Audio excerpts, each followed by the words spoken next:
জাতীয় পুরস্কার নিয়ে বাড়ি ফিরলেন কালনার সায়নী। শুক্রবার রাষ্ট্রপতি ভবনে বিশেষ সম্মান দেওয়া হয় সাঁতারু সায়নী দাসকে। আর ঘরে ফিরতেই কালনা বণিক সংস্থার তরফে সংবর্ধনা সাঁতারু সায়নীকে। নবকুমার রয়েছে আমার সঙ্গে, নবকুমারের কাছে যাব। নবকুমার, রাষ্ট্রপতির হাত থেকে পুরস্কার নেওয়া, তারপর বাড়ি ফেরা, পুরো জার্নিটা কেমন ছিল সায়নীর? দেখো তো তমশ্রী, কালনার মেয়ে যে এত বড় অসাধ্য সাধন, ইতিমধ্যে সে জাতীয় পুরস্কার পেয়েছে 17 তারিখে তেনজিং নোরগে, যে অ্যাডভেঞ্চারের জন্য যে পাওয়ার সর্বোচ্চ পুরস্কার সে হাসিল করেছে। এখনও তার দুটো চ্যানেল বাকি আছে সপ্তসিন্ধুর জার্নিতে।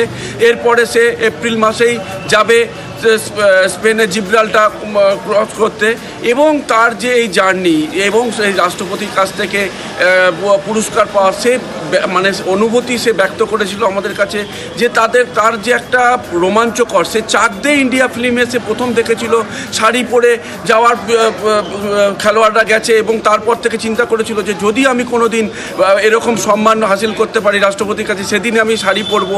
এবং সেই অভিজ্ঞতার কথাও আমাদের কাছে শেয়ার করে, যে সে শাড়ি পরে তার একটা রোমাঞ্চ একটা বিষয় লাগে, এবং সে রাষ্ট্রপতির কাছে যখন পুরস্কারটা নেয় তার সেই অনুভূতিটা আমাদের কাছে শেয়ার করে। এই যে অনুভূতি, সেটা রীতিমতনভাবে তার অন্য অনুভূতি, তার সঙ্গে একটা আমাদের প্রত্যেকের জন্য গর্বের বিষয়।